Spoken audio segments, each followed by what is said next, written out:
get experienced. She should experience. Experience who and experience what? The tallness and shortness of this earth and life. Tewali. Asiriza takola atya? Naye at some point over the weekend nabadde njagala nfune glasses nga bibikka wano ne bibikka amatu ne bibikka buli kimu ekisobola okukola obujulizi ku muntu.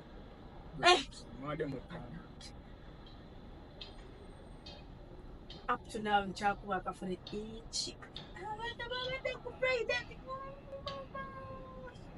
Did you go there?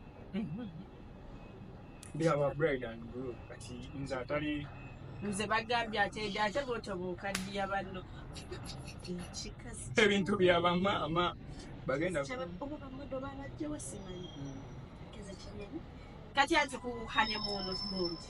Honeymoon. What I was going to ask you, it is bride and groom, but according to the clips, another way people are showcasing inputs. Kirala kati singa wabaddewo wali bidalamu. So what is the essence of bride and groom? Nedda. Kutunda bya because during that tulaba byabagole abagole nga babambaza biki during night it's another thing. That is the time of honeymoon. At night. At night. Abana bajja mu honeymoon katayaz. Naye waliwo ekikaze ekya so in the honeymoon they don't put on.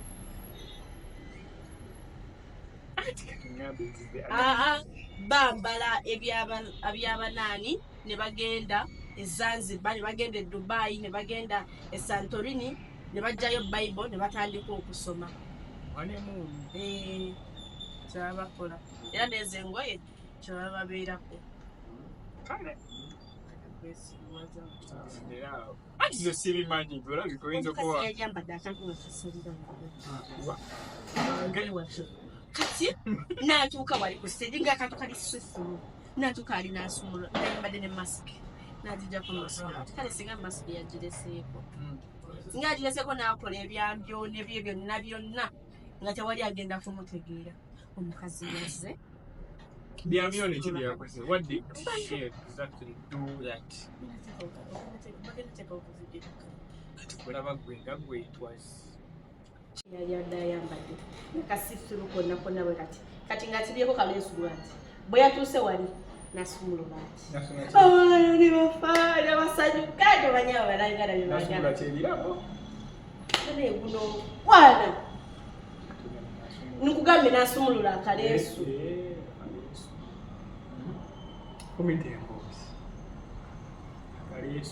yasumulula akaleesu ati n'akakola ati n'akyukamu tulaba kusaza lya Buganda Mawokota Busiro n'alaba byonna nga biri awo ku muntu omu.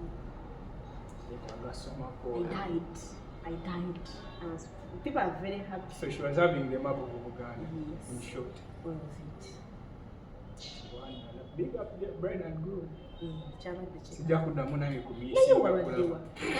It was a very long weekend. Everything was happening. Abachi TikTok, abagula ama business, abalwana, abekuba, concert ezi good day, ezi chikulie, ezi. The weekend was long. So maybe we had on Friday Twaina chicken, the biggest of the biggest shows, the one night only. Saturday night we ran a GNL Zamba. Good day. Sunday we were all white. DJ Nimrod. So roughly the weekend has been a very, very busy one. But still Kugunde to bride and groom. I think to me waliwo ekintu ekyakutta abantu oba ekyatutta attention y'abantu which people didn't expect. That was Baby Coolness Wena. They were present. Kati wabaddewo sessions eyo gye bava like you are the married couples and you try to give that that you give experience to the people who are going to marriage, who want to get married and those who have intentions of getting married in the future. So among the questions Rambos is the relationship between him and Bobby Wine. in relationship to their wives until they see these two tebakwatagana, but the wives bakwatagana. It is from this story Bebekulu have done at the reality over the original beef of these two, because entertainment industry but them and these people beef themselves because of music. Kama batunulira Bebekulu ne Chameleone bakwatagana okitegera. At one point olaba Chameleone ne Bobby tebali nnyo muki kale bayinza okuba tebakwatagana naye ate bo tebali nnyo tusaga comparing a beef eno of these two. Yeah, kati in this process over during this interview Bebekulu n'atuwa ebyama simanyi bati kino ekyamakati kyeyali akwese naye bwe kiba kyekyo tetusobola bbanga kyekyo nawe tetusobola kiyinza okubbanga kyakwese kinene nnyo. But I think still Bebekulu okuvayo okwogera ekintu kino there is something behind, because for the time wakikuumidde nti yavuddeyo n'akyogera, he was not really happy about it. Kona labene zuwena ng'amukoonako ng'amugamba ebimu bireke tolabisa nnyo. These are the things that kitwa kyakuyiga ki in this. Nti waliwo ebintu ebimu bye tulaba ne tujudginga naye nga tetumanyi the real story of it. People will always judge. That is something that I know with social media. And when it comes to marriage, navudde mu kujudginga abantu abafumbo. Oli akutemako omugambo omuyitirivu nti naakusibako ekintu ekinene kitimugamba bannawe. Mbuulira kye nakola naye naawe tokimanyi. Kubanga bwe ntunuulira period abo abasajja gye baalingamu nga they don't tebazigatta musically beesanze beetomedde beevumye and ogamba nti mukazi wono yanoba nga ate naddewo oli. Nedda anti abakazi abakyala baabwe baali they were friends. They are actually friends. Kati nga bw'onoono oba n'ogenda ewa mukwano gwo mukaabira ebizibu ngamba bakazi kyekyano bakyabakyo nga bw'onaano n'abasajja bano ate nti in this era bagamba nti omukazi tava waka musajja ava mu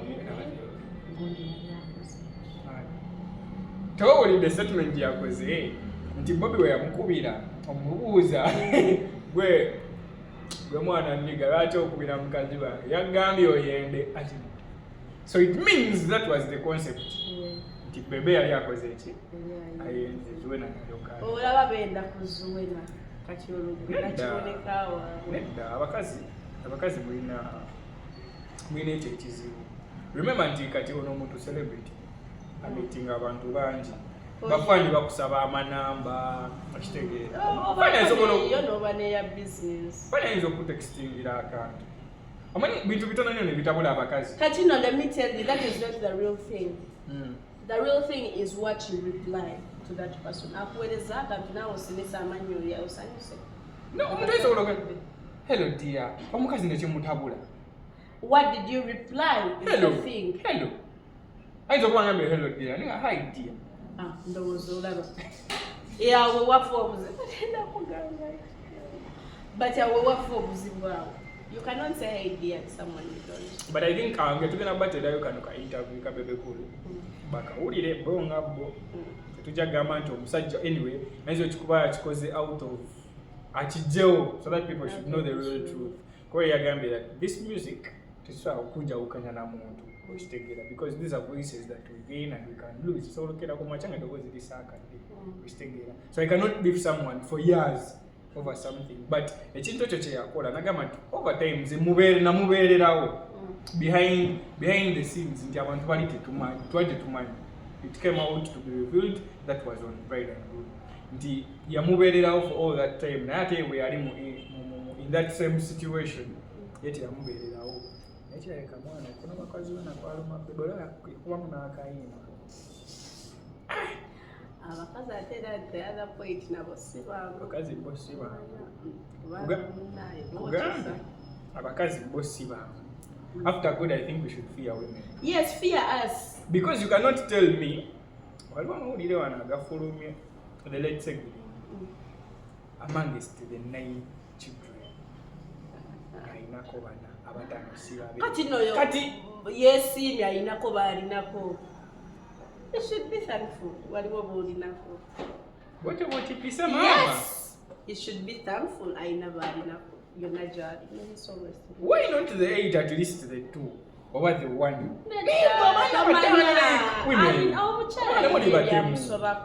bikusobako bitya naye omusajja talinga mukazi okitegeera nti omusajja waba azadde ebbali ayinza ozaala abaana be actually even in nature omusajja ne bwazaala ebbali ne banjula abaana baba bamusajja baba bammwe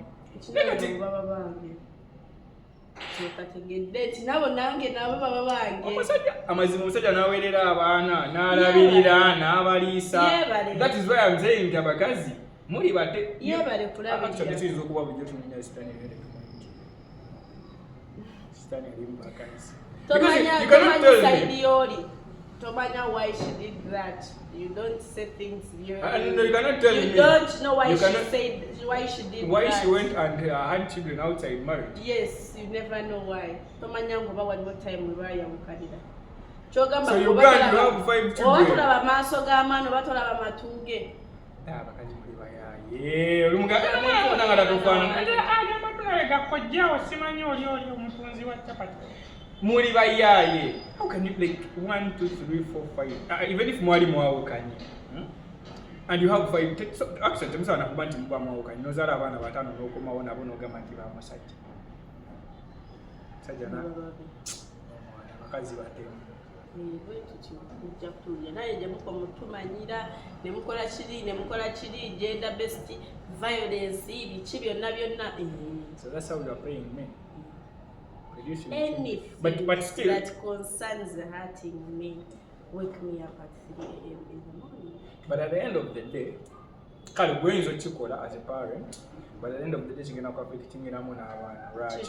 Because these kids bajja kula nga bamanyi nti, let me say, ono itata wafu. As long as they get a father figure. Yatulabiridde, yatukuzizza. As long as they get a father figure and they get the love, the care they need, as long as omusajja tamanyi wabatamanya jabala bidiranga ababe kati gwe take away your segregation ndabire paki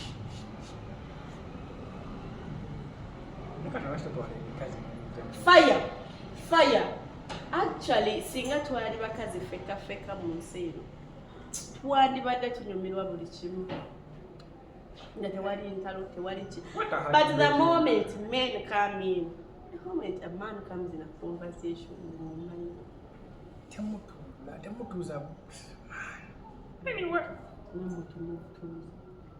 But family is different. Nga bwe kikunyonyo nti omusajja ajjazaala omwana ebbali amulabirire amukuze anyway aba yagadde bamuleete oba bamuleete ng'afudde of which tekijja ku-affectinga nga mukazi because tojja kubanga olinamu effort yegyotaddemu. But to a woman it is very different because you are going to bring a child who is not belonging to that man amulabirire. One, you are hiding that child from the original family. Two, omutadde mu family etaliiye. You have made someone hustle, sweat, spend on this kid, and at the end of the day nomugamba omwana siwo. What? Kirungi era oyo omukazi tumuwagira nnyo. In fact esazino oba ayina akole yakayimba akole concert tujjamu tejja kugwanga eyago. Kale waina ilahi waina ilehi segirinya bene byamusobako bibi tunasonye byamusobako naye omukazi kyatukoze kati oyo nkugamba gye bakazi muli babiri kazi muli babiri tonkuba bwama wano bakazi muli babiri women are bad bwakola concert tegenda kugwa ng'eyagubi. But at the end of the day anyway kati tubirekere family ya segirinya balabe ng'egye bagenda okubatolingamu naye anyway it's not good. It's not really good. Over the weekend twawaddewo n'ebivu oziteeka ku mitwalo tutandikirewa oba kitwagenda ekyo ekyagudde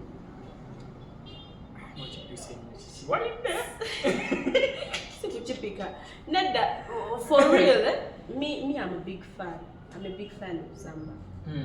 Kati Zamba ayimba ayina akayimba kuba yakoze just a freestyle but it's a gunpowder. It's a song though people bajjemu line eri okitegeera but I don't know why people are paying. Okwogera ebigambo ebyo mu luyimba. There is nothing you're preaching to us. Kati let me tell you hip hop buli omu ayina engeri gyategeeramu hip hop. But I will give you this category of musicians abaze ne bakola hip hop. Mutunulira Baboon Forest. Let me take you back into the Baboon Forest. Baboon Forest yatandikibwawo la GNL Zamba. Ne Jamba member as Big Trill. Mbera Mukeko was part of the Baboon Forest. Mbera Munji. So Botunulira that hip hop fraternity and how they were doing their things. I will say GNL in particular, Botunulira music way and the way he delivers his hip hop is more like a poet. Yomune Babaluku. The way they give out their style of music, yes. hip hop, it's like a poet. Ndiye mutasobola okuwa olugero, mutasobola okunyumiza story in the song, but when it is rhyming. Chitufu. Bebamu in this category is General Zamba, Spider MC Omumani. Yeah. Kati exactly. Ne Babaluku.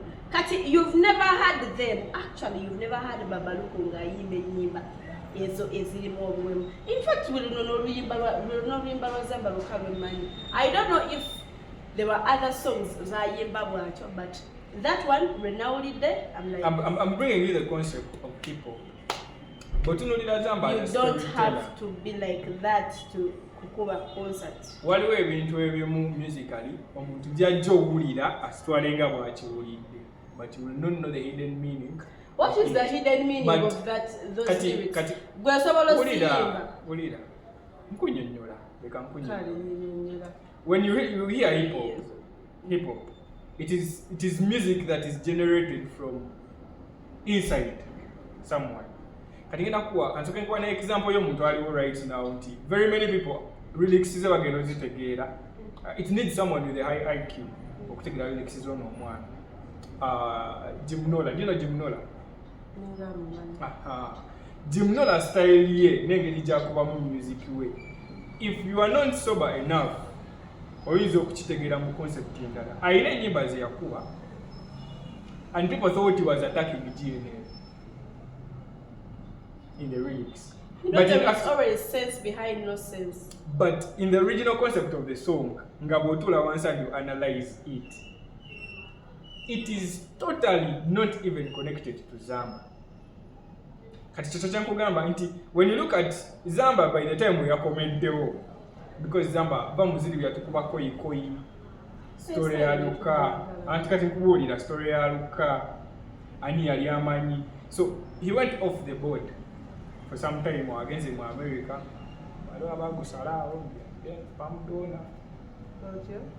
That is went to study. But at the end of the day, he came back with a Chimiura. So when he came back, I think one of the songs is Amukomiao, Ani Aliamani, or Yaliatan is so good, and people like Zamba Chari, Zamba Imba, then not Kubamundia hip hop. And recently, na releasing Luno Luimba. And Luno Luimba, Lubademu more of beef, no attacking our Ostegila. But what no yala in here, I want to give us as a Simano Zimana, no. According to the generation Jetuina one and what they want, that when the bubble is first versus all women like Bazimani, Nelly Gamba Kalai, Akamani. I think about Tunuli and Neku TikTok, because everybody is a fan to our AMB, a celebrity that have dated similar women. Take a video and putting that same line. So I think people, but only their line, never did top highlighting. But I want to say it was the reason why it would have low. Because it wasn't the reason, but yeah, I never do a feeling. Yes. I never want to be a feeling. The native Mulungacho, though people highlighted Zamba as the artist, but Zamba was not the owner of the chief. They actually didn't be it was organized by Swahili Nation. And they contacted all artists about Kuba. That's the same style of his. Baba Ita. Those some did not come up. Kuba actually good in Fig Family Yabadeo, Munji Yabadeo, Keko Yabadeo. So but only the people in that line, I don't know me be honest Yamwa Masanyala, what station name Yamwa Masanyala. Never enough for Yao. Nina bit Ena freestyle zakuba ku mawulire agamu. TV station yemu. Katube wano. Kagala bankube taxi maksado. But when I look at the event, Yenze hip hop, it was the first time it was coming in Uganda. It was new. But really, abantu abazine bakola that style. But togera ku Fefe Busi ali versatile. I know get jack bamu ekintu kye bomutunulira and people love him because he's one guy asobola okuba freestyle. Anywhere, anyhow, niba balaba ekikopo nsawo nswera, he can relate to them n'abakola mu kitegeera. There is a way he's talented in that same way. And one thing the good thing kyeyakola teyepikira lugogo. However much ali amanyi alina abafaani. Sure inatwala ku jahazi n'akikuma. But botunulira this Yenze hip hop has not been that much booming in Uganda. Nogena n'olonda venue. Nogena n'olonda venue. Nga Lugogo cricket. Eyo batona abagikubye.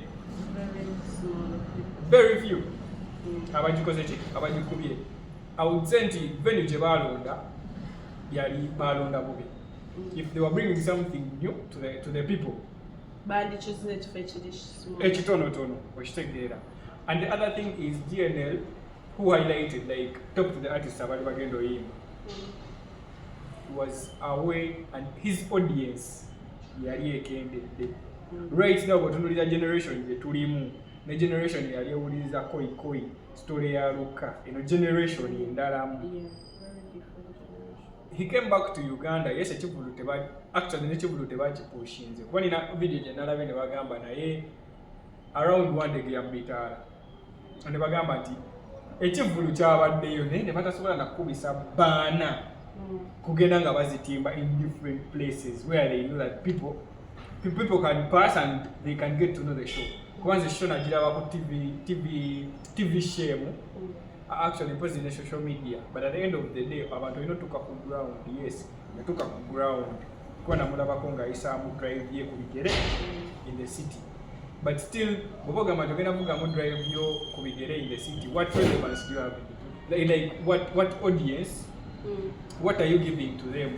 Tasobola kujano bakubira luyimbo olweyogeddeko the gunpowder. Very many people looked at it ngabo walulabye nogamba nti yabaddemu yo statement. It was more immoral statement. People looked at it as like Tebugwa. It was not a song to market the show. Two, Teyewa Detail as an artist. He has just come back Abuki Dentalo with the people who have been there. One idea to break the chains. Musima yanga break the chain atenga yamba. Sanja atachayida alamenya atayambadde nyambale. So waliwo ebintu ebimu byotajja byoma ina right now audience yentono. I would say audience gye yafunye yeyiye. Abukira buli kimu. He just wants masanyalaze. He wants to come back.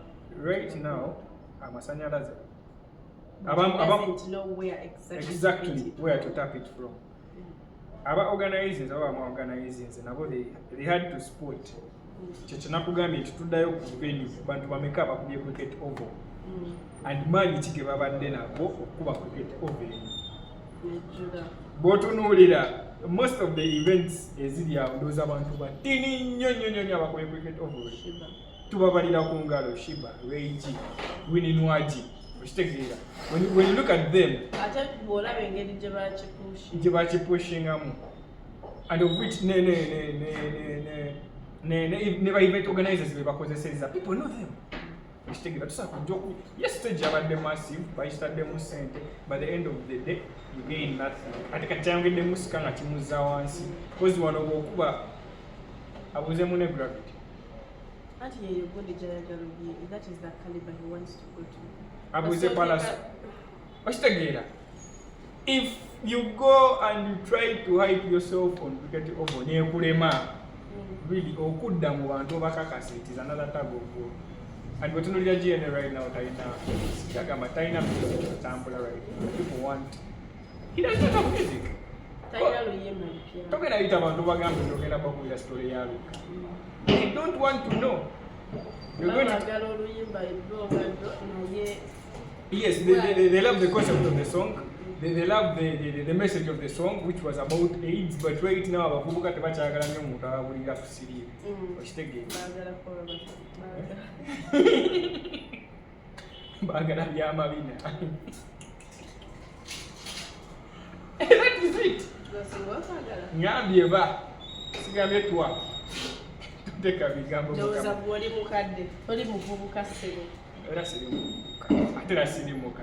So the concept of the song, the concept of the show, one thing when you are on Zenchamu, two, maybe aleta music, or maybe we want to aleta music.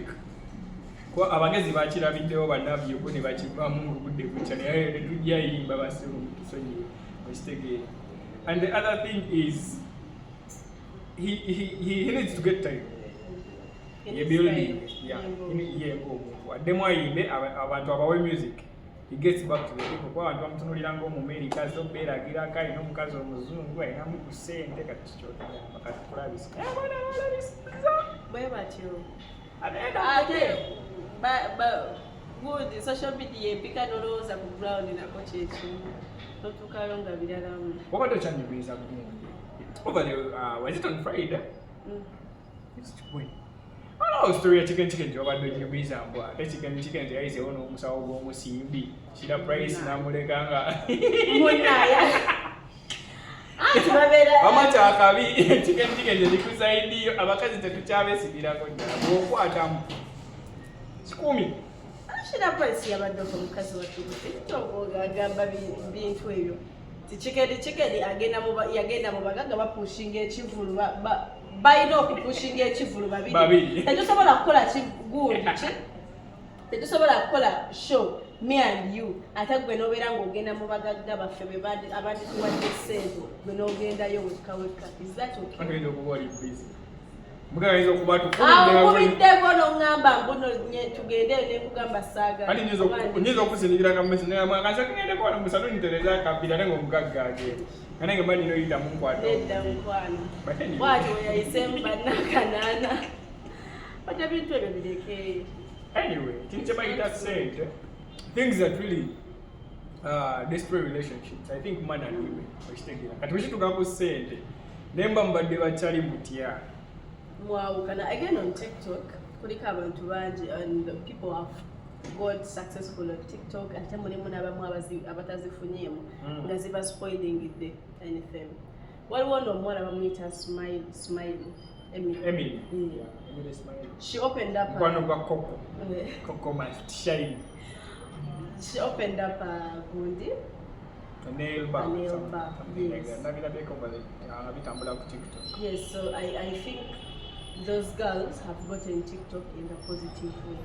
Tibakole business, they have gotten to exposure, they have gotten successful. They have been able opening a nail bar or something. To learn from mistakes of what other people did. Emily right now China eduke eriye and it is standing. Agatha namulaba kona yakola ko ka boutique. But so you know me, I watch a lot of TikTok and you're a TikTok. I'm not a TikTok, but I just like she's a TikTok. I just feel like in the things that happen over there. But I came across a video of Agatha Bambi Mama when we were and I hear you going at your soul muyamba Rubaga you're not your soul muyamba yamba because my mama provide enough pressure and I think it is Chimumba liver. But to that same point transplant never go that's what as long as I'm missing somewhere.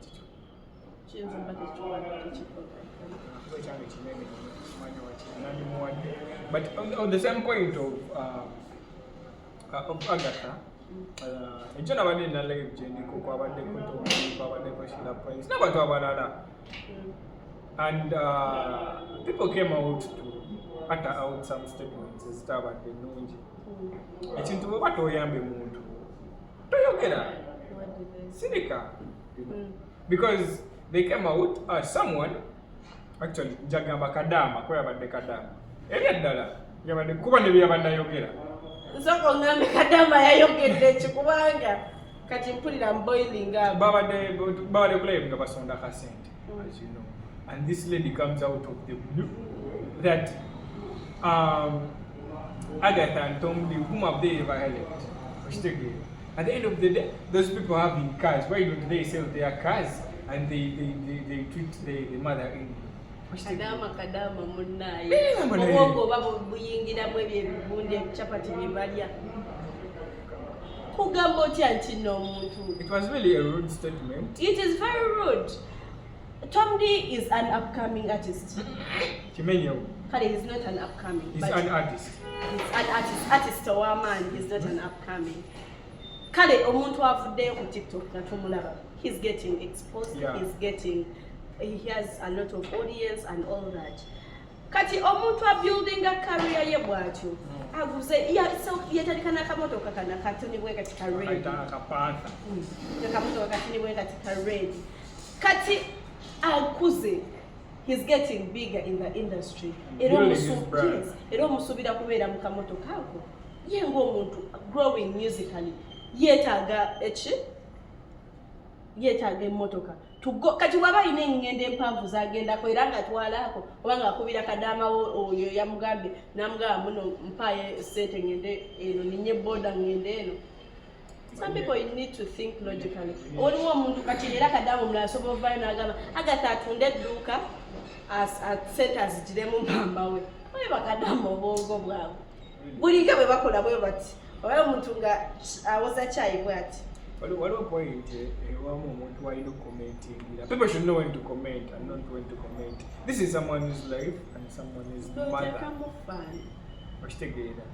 Before kale gama tikali Tomdi aine motoka but emotoka sichiraga bugagga. And the other thing is okutunda emotoka, it's not the solution. If it was the solution, they wouldn't come out and say bagambye omuntu yenna asobola tebabakasa tebazze mu lusawo yo tebazze kukonkona wuwo era ku page zaabwe kwe bagambidde mu tutaasa era ng'abantu bavudde tebagamba bakola kawashi waneeno bakolanga ki abantu ab'amaanyi naye nga they are having something ekibatuuseeko ne bakola kawashi ne bagamba banaye tusondere ono sente afuna obuyambi kati yakada. I don't have kind words for her.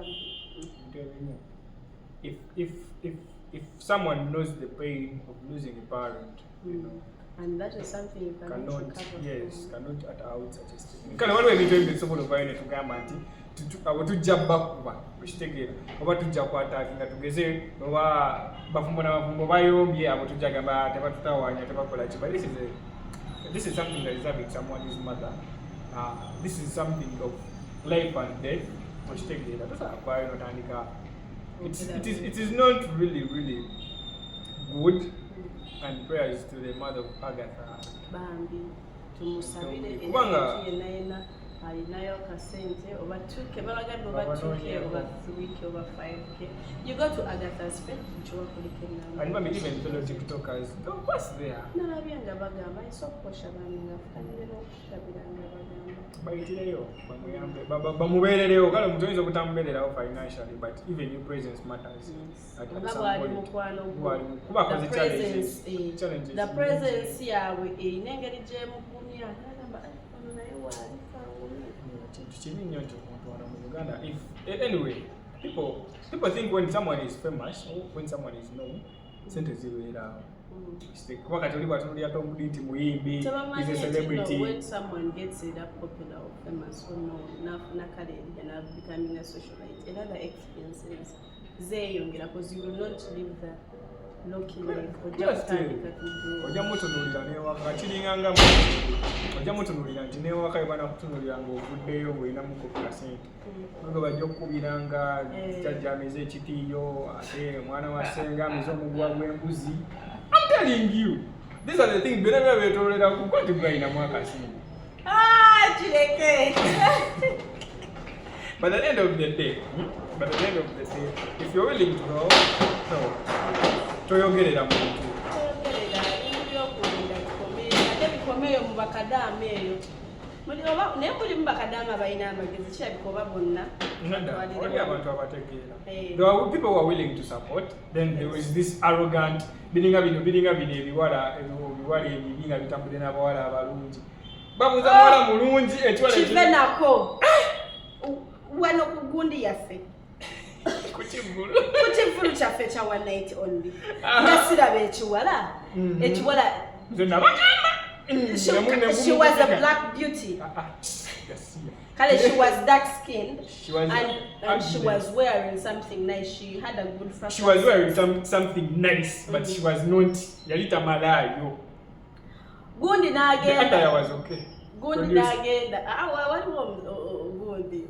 Waliwo guy agenda n'amugamba, Tino, can I take a picture of you? Ngamba, who are you? Take a bali blogger about Gundi. Who are you? No, please. She was arrogant. That's not what I would be at an Ogatake MPCMB. You cannot combine two. Not a damn Chiringova Enswa, Chiringova Chip. At first, me, I was like, oh my god, no, they go, they touch what you're going to I don't see it, you know. Yeah, I don't face surgery. I mean, I just liked her fashion since she was smart. Talk about that.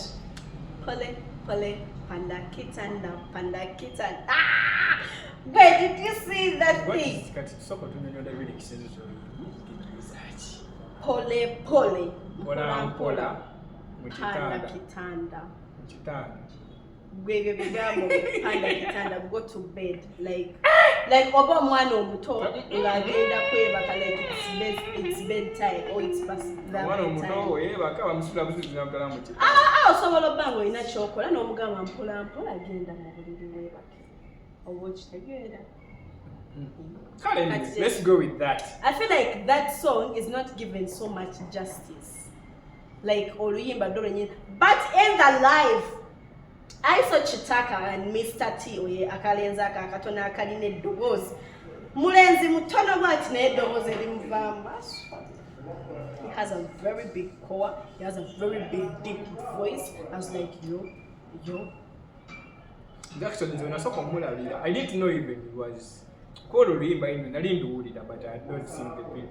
It was my first time of Kuludida, and it was Nalusachi like on that Friday when Naludida, and always Gimba over them like over a month. Yeah. During the sound check, I was like, the voice is nice. The song is dope. It's so dope. It's 20 over. It was one actually when I look at that one night. Only with Elijah Chitaka. I think it was a one-man show. One man only. And it was really a massive.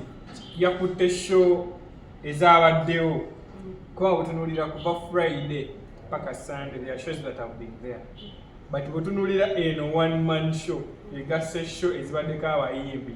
Like zino shows endala zibaddeko collaborations abayimbi abalala bazze okuyimbirako. You know, we've never had a concert.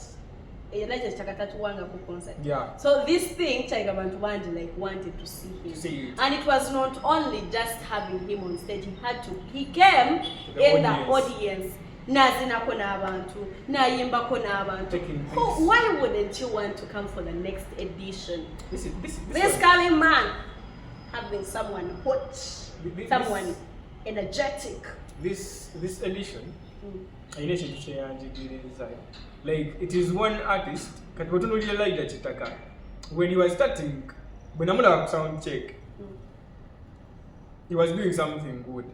In the performance, the way he came on stage, the way the audience welcomed him, I think and he felt the show. He owned the show. Concert. Concert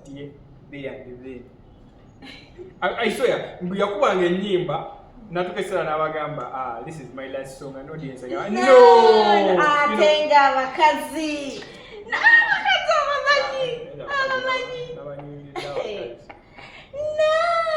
And oh my God, again, whatever the ladies say, I'm gonna deliver.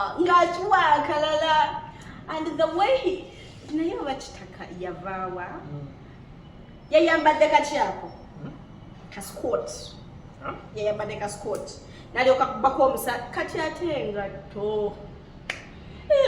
No, it was a normal shoe. Ne just yajongera sole. Bajongeddeko sole. Ate bw'ogitunuulira Yesu. Ne bagisibako bandage bulungi. It was a lot of art. I didn't go kutunuulira kitaka nze. So when you look at his fashion sense, when you love there ne baataaki, tali afudde skirt which just because tebakategedde. Okay, bakaita bata skirt. It is not a skirt. It was a what? A skirt. It's a mixture of a skirt and a short. Temugenda kubitegeera bino, my dears. But for the shoe, yena designing engatto eyo yajeyo atibwa engatto kuba nange I first went closer nyana engatto storage nena gezo gituukako nga just it was just creativity nakwata nasibaka akagoye na dropping and it really came out well. He had a massive performance. He had the audience one-on-one with the audience. I love the way people showcased their love for Chitaka. I love the turn-up organization here at the Masavu. Starting from the production, organization, everything, the colors, the decoration colors, those were the perfect colors, I think. They were perfect. For the event? Yes, for the event. They were very perfect. And bantu banji, by the way, babaddeyo. Balabye mugume. Banatwekwasa. Twali wano ne tubagamba ekivulu gye kiri and twalabye mugume, twalabye Joshua Baraka, Bagurnedi, ate nno mukwano. Tebyasombe abo bokka kati that's good. That one night only. The whole thing is not all about artists. Yeah. It's about MCs, DJs, bonna media people personalities. Yes, bonna abantu abali mu entertainment. Tekyasombodde bayimbi bokka ba DJ ba MC. Mwabaddemu n'abasumba. Ho! Mukwano. Alabye musumba wange yakubye food. Nakapale ngakubya nengamba banayi. Omusumba agenda kukola atya? Ngayina ashana na bwati. Ha! Nengamba kati waliyo abafa. Nno waliwo abantu matifayo kunamba y'omusumba. Musumba endaba esimu ye teyazze nayo. Apostle John ayingiddeyo bwenti. I looked. Nengamba bannange. Ono si musumba. Agenda kukola ki ku kivulu kya music bwati. Atya. You mean abasumba bali limited? Nedda si kukyakubeera limited. You know, growing up, okugenda mu Bible studies oba ki, twakulaba tugamba ebintu bya babuyita secular music. Yes, secular music, okwambala engoye ezo, biki. Nga bano be bantu bennyini be batugamba, kino tolina bikula. Kati ndaba muntu alina okubeera example to us, yagenda n'abikola. But one thing, let me tell you this. Botunulira church right now. Botunulira church, the previous churches twayinanga ne church eriwo kati. Mu church no manyi tukubira ddala part in the praise and worship. Sizeze ennyimba zetukubira. Kyekugamba tukuba part mu church ku praise and worship. Naye tojja kusanga musumba ng'azina. Kansoka nkubuuze, musumba yazze akunamya? Tayakunamira yabadde responsible bulungi. Omulabe n'omwe? Nedda. Tadi tomanya ate obazze ku kivulu bw'atyo bw'abanga anywa omwenge. Bw'abanga nabwo yagunywedde. Ne Yesu teyanoonya batuukirivu, yanoonyanga baki? Bakozi ba bibi. These people, you will not go to preach to the righteous people. The righteous people. Kyogamba abali mu church, they are not righteous. Lwaki teyasigaddeyo mu church? Kyogamba abali mu church tebali righteous. Nga bw'okyogedde nti musumba balina kusumba bantu. Beba do as I say, not as I do.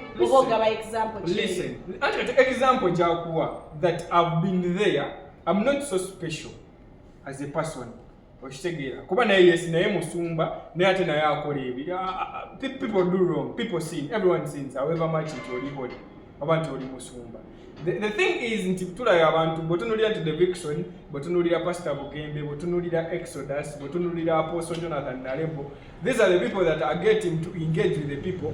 Abatali kati bogamba nti abere mu church. Kibashitegeeza his ministry agenda kukoma and then his intention, his calling is Guja in a calling church. more people. The Vixen in a church. I'm telling you, people are in the religious fraternity. Kati nze kwetogera ka Apostle Jonah ayina church. That is church. Kati millennials of Christ wobogamba nti no bo babeera ba preaching. Do they cheba preaching kyogamba the pastors are preaching ekintu kyatayagala mukole oba preaching ekintu kyemwagala kyayagala mukole atugamba muno don't sin nga yadde eri nasininga. Tatana kugamba ko don't sin. Those are 10 commandments that everyone should follow. Yes, and these are his people job is to tell you to repent when you have sinned. That's why akugamba to don't sin. Nedda kirabayo era olina okwewala ebintu ebigenda okuleetera okusinga. And the other thing is olina okubyewala naye ate omuntu atugamba me am a believer omuntu naye ate omuntu atugamba okubyewala ate ye waabanga abigendamu goba teguvva. I'm not well conversant with the Bible, but according to the Bible in ekintu kyemmanyimu into where we had the lost sheep that they left the 99 and they went for the one. So wabasobodde okugamba it is a Friday.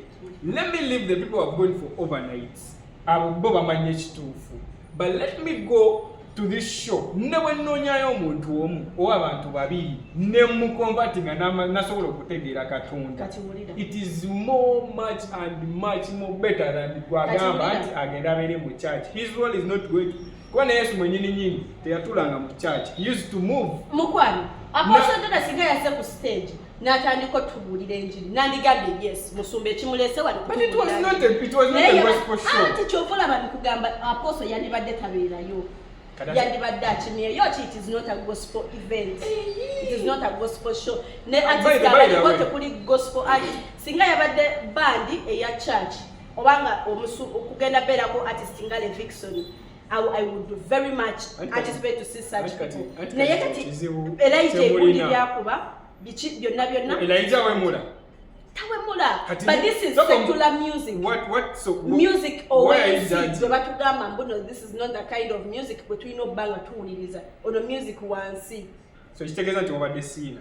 Oli siina. Okkiriza nti wabadde okola bino. Siri siina. Nze nkugamba nti nno omuntu ali mu gundi eyo kaliba bwekyo yabadde tasaanira kujja eno kubanga ekintu kye batugamba environment gye yabaddemu emuleetera okusiiminga. Yasiinize.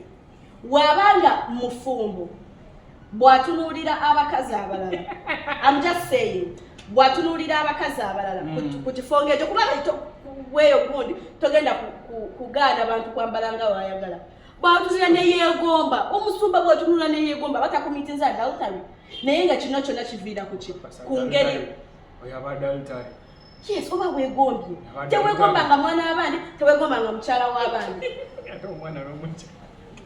But anyway, katika nkubulira kino. Kati bwajja in such events kiba kimuleetera okusiininga ekintu kye yatandiyagadde ye ng'omusumba kyofolaba mu church batukubiriza obuta engaging in such events okwewala ebintu by'ensi.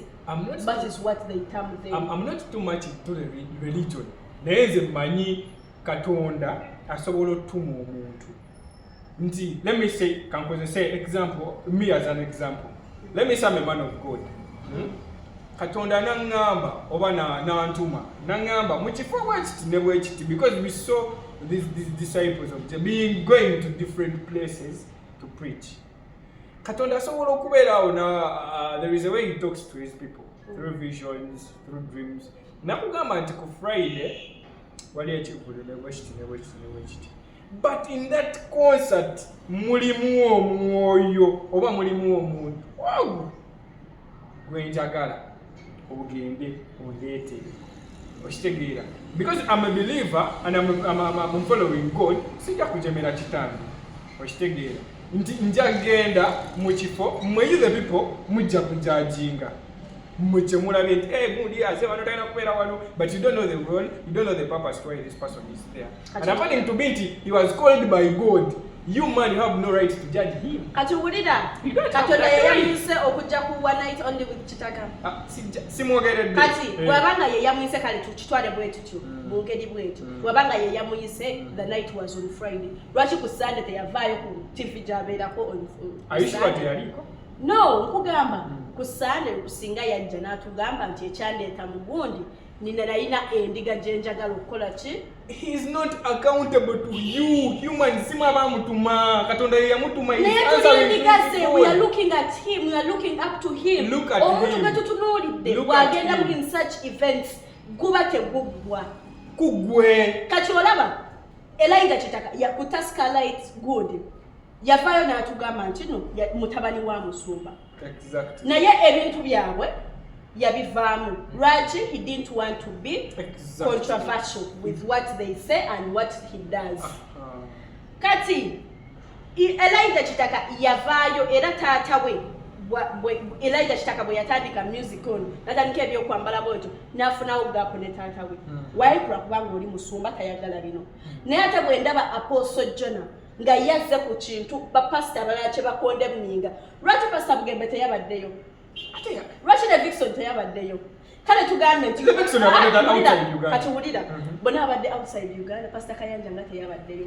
Bagundi abalala bapasita abalala bwe baba bo tebasobola kujja obanga bakikonde muninga. Lwaki ye yabaddeyo? Kyenjagala okumanya nti waba yazibadde azze kubuulira ndiga lwaki teyazze wali ku stage n'atugamba nti nno bannaaye mulokoke.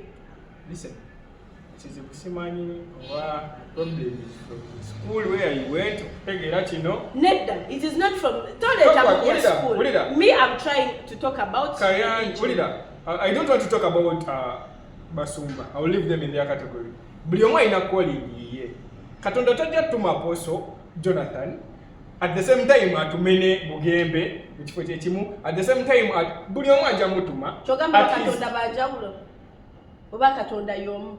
If we are having the same goal of kulokola abantu, turn into abantu kubajja mu bintu bya believing into satanic things, could to come and venture into believing in God, being righteous. Kind not being righteous naye okukendezaako ku bisinzi bye bakola. Kati ate baba babeera mu bifo ebigenda obaleetera okusiininga. Lwaki baba babibeeramu? Why don't they stay in churches? Why don't they? Kati apostles bwe musanga oba nensanga Pastor Bugembe Mubala.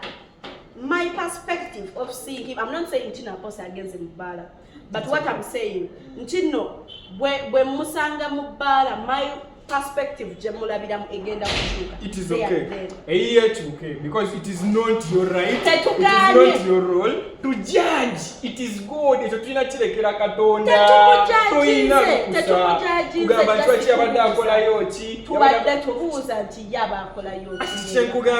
Him as him yene Katonda we bamanye ensonga lwaki he was there. Kati gwenga gwomuntu. Twala gwe kyonga gwe kyomanyi. Obogamba yaze ku preaching. Nkugambye yene Katonda we. They know the reason to why he was there. Waliwo ensonga lwaki teyabadde tewamulabye mu yeze hip hop. Waliwo ensonga lwaki tewamulabye mu all white party ebyo nabyo abadde bivulu ebyabaddewo. Like bivulu bingi ebyabaddewo but bw'oba amulabye ku Elijah Kitaka. There is a reason to why he was there and why he was there at that particular time. It is between him and his God. Tuleke kwagala ate ku attacking abantu because no one is right here. Kugamba nti ono talina kubeera wa. If his calling was not at that event, yabadde talina kubeerayo era Katonda we yamutumye oba we yamulabizidde nti beera wano. That's why he was there. All white party. DJ Nimrod. Nene Nimrod naye okutegeka mu bifo by'esitegeera kati yakitutte nateete after closing climax kati but it was massive regardless. Good. It was a good event. I like the thing. I like the whole white part. Naye kati abiteekeeyo wala nateete kiswali na mafuta climax. No. By the way, last year it was at climax. And it was really something that was really massive. Nageza tegera ku venue yo sawa zabadde ndoza zabadde nga sawa nyanga nabe kintu kikutte because abadde ba artists ab'enjawulo the likes of Fefe Busi, Kataleya Nkando abadde bagenda perform. Yeah, they did perform. Kataleya Nkando nalabyeyo Kapeka, I think was one who aina no luyimbo ebye abuko basibisi ebyo kati batutema nsingo nanti muli batemu nja kutema ensingo tuba tutema nsingo bagamba it is a murder tune. This is the yes, murder tune. So Kapeka was one of the people about the great performance at the show. Nalabiyo wa comedian, Nalabiyo Maulana and Rain, they also did even Madrat and Chico were Chitaka. So when you look at the all white, it was never disappointed. I think strategically, but only Nimrod as a DJ. Those are setting a chin. Most people are in the Nang never demanding. By the body, Nakash taken to climax about Jinka. Once now, the money to the climax. You know, booze about boys in Abangamba Hamgana, doing that day, you are. So just Sarako. But and my people on ground were giving me the information. The show was really fab. Nice. Yeah, it was something that, as a DJ, Artiwe, and the love people showed him. But abantu DJ bagenda okumulaga nti bamwagala kibeera ako ku deck ndowooza deck kigitabuzaako n'olubuto kiti naye nsala olubuto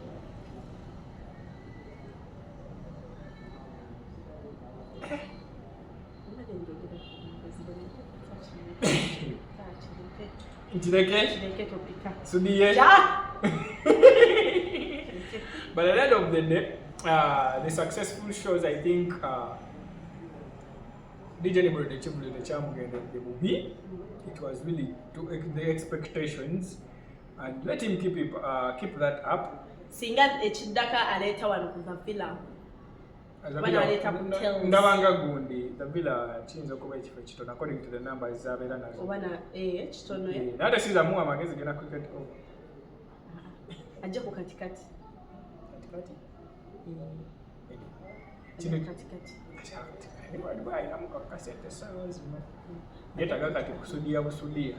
Nimrod alinga malayika bw'omutunuulira bw'otogaba bannaaye ekyana kirikikidi ekyana kirabika bulungi alina ettama eddungi n'ekirevu eky'abamalayika. Nimrod nze bwemulaba kati bw'olaba bw'ayambala white abafaananamu nga malayika. Nina bagambye abakazi yabadde wano mbu asiika simanya nina kipika boy yakuwachesa them naye tatete wala ayagala okukokyayo Nimrod Wazugu the man himself yamukubira bukubiri onye physically bagagga yanakuteerako Odabo mulaba mwaka guli nale tugenda ku part endala. By the end of the day, Nimrod Chakoze, I think DJs should pick a leaf. Other DJs, go our DJs are by buying a night is it is working out. Yeah, Sheila Gashumba, Mutunolida, Life of the Party. When you look at Simani Sneak Stewart and Roger Vaina, the mixtape, but Simani Bangamba Banto Bakolam a separation, but I think issues are made us still center and those creatures Nash. But Chidali Bear or Chidaba Ugondi Quella the Chitaka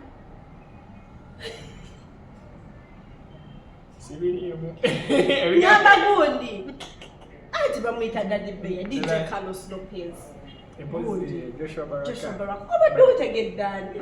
Japule tells you what. But then it's mind why she did bear. That is suited easy. This has been the Silence. My name is Lima and this is David. Next time, same time. Follow us on TikTok, Instagram, all our socials. Subscribe to our YouTube channel and it's in what? It's a Lima. We love ya. Daddy Bear!